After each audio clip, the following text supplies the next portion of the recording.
Hello and welcome to Lecture 4 in our series of our read-through of The Perpetual Wound by Azrina. Yeah, in this lecture what we're going to be doing is we're going to be going over the solutions to homework assignment number 1. But before we do, I have a few announcements to make. First, very interesting, a fellow by the name of Scientific Discussion has started a companion series to this series. And he's introduces it by saying that he thinks I've been, shall we say, inordinately obsequious towards to the point where y'all might not be getting the full view of the drawbacks of this book. So you have been warned. Just kidding. Seriously, I want to put in a plug for his video series as well. The more viewpoints, obviously, you have on Azradoc's book, the more three-dimensional picture you're going to have of it. So, yeah, it's very welcome. I'd like to highlight one point which Scientific Discussion made in his videos, which I really wish I would have made myself, and that is to underscore that the perpetual wound is not representative of Azrak's current viewpoints on acceptism, and we shouldn't expect this book to be, perfect in every way or finished. This is Azrak's first book.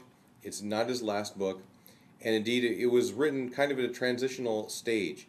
It's like a snapshot of Azrak's intellectual development. So let's take it for what it is, and let's see what we can get out of it from there. Now on to the homework. I have to say I was very happy with the quality and thoughtfulness that people put into solving these homework problems. Lots of very insightful comments, which really made me think, and I'm sure made a lot of you think as well. Yeah, but being that as it may, what is my opinion worth? We're living in a scientific age, and we should be able to rigorously, scientifically quantify exactly how good this conversation was. And we have the technology to do it. So here goes. So yeah, this is mostly just for comic relief, but yesterday we were the number 30 most discussed video in the how-to and do-it-yourself section of YouTube here. So we were nosed out by a video on how to use opium, but we pretty much soundly beat another video called Sex 101, What Every Boy Should Know About Anal Sex. So, sex, drugs, and let's rock and roll on the homework set now. So please don't feel bad if I don't mention your name. It doesn't mean that I didn't find your answers insightful or interesting. Like I said, we did have a very good discussion, but I would like to briefly highlight just a few of the answers that I got. I'll start out with Zorio, and I'll be very brief on these because the full discussion really is to be seen below the homework video. Zorio points out that existential and other phenomenological experiences are really outside the realm of the acceptable-unacceptable dichotomy. And yeah, this is true. We're talking about acceptable-unacceptable as a propositional attitude, or something towards a sentence, or a judgment that you can render something about. I think Nafra scored several good points in the discussions here, and one of them was that it may take some time to really understand and render a judgment about whether we find something to be acceptable or unacceptable. Some sort of, Rawlsian reflective equilibrium process we might have to go through.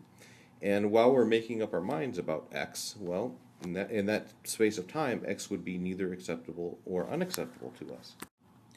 So by day, scientific discussion is a student of history, apparently. So he gives a historical answer to this question.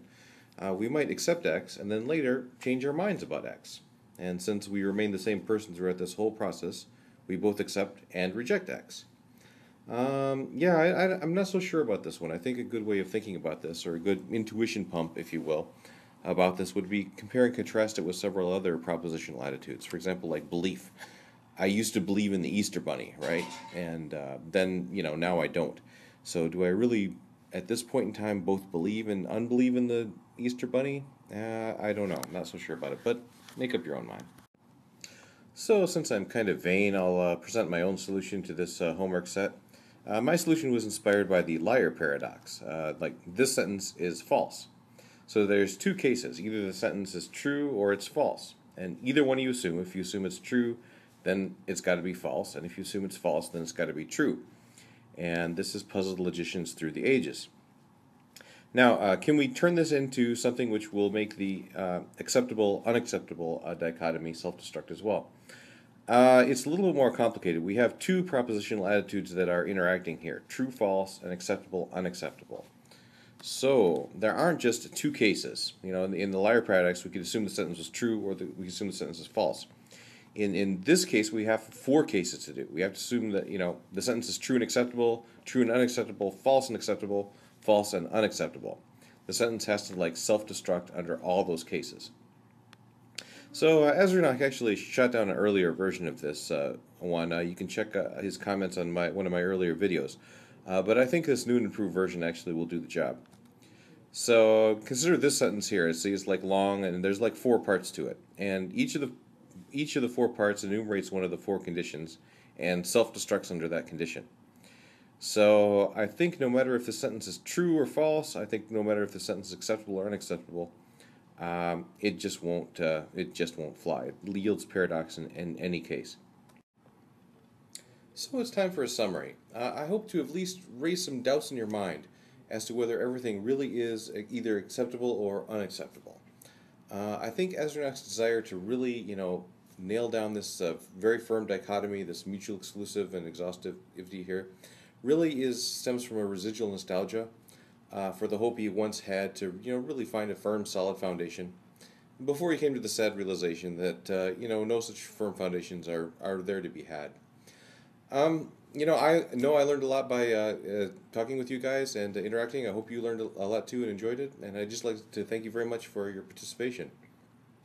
Now, as you can see, we're moving quite slowly through this book. We're taking our time. So let me just put in one extra shill here for Azranok's book. There's still plenty of time to browse over to Amazon.com and buy it, and join us in our slow read through it. So next lecture we'll try to cover paragraphs 3 and 4 of The Perpetual Wound. See you then.